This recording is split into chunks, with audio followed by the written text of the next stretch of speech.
এখন আপনি বুঝেন আলাদা বিচার করব মানে কি।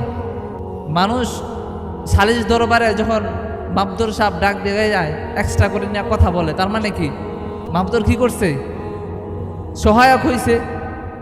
অবশ্যই সহায়ক হয়েছে তিনার প্রতি, হয়তোবা তিনারে মাফ করে দেওয়ার একটা সুযোগ খুঁজতেছে। তো আল্লাহ পাক রব্বুল আলামিন আলাদা বিচার করবেন মানে বান্দাকে মাফ কইরা দেওয়ার একটা উজুর।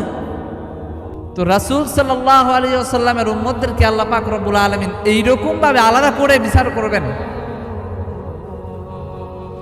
শুধু এতটুকু নয়, রাসূল সাল্লাল্লাহু আলাইহি ওয়াসাল্লামের উপর দুরূদ কেন পড়বেন? যে রাসূল সাল্লাল্লাহু আলাইহি ওয়াসাল্লাম বলেন, যখন ওই কিয়ামতের মধ্যে কোটি কোটি কোটি কোটি মানুষ থাকবে, ওই মানুষ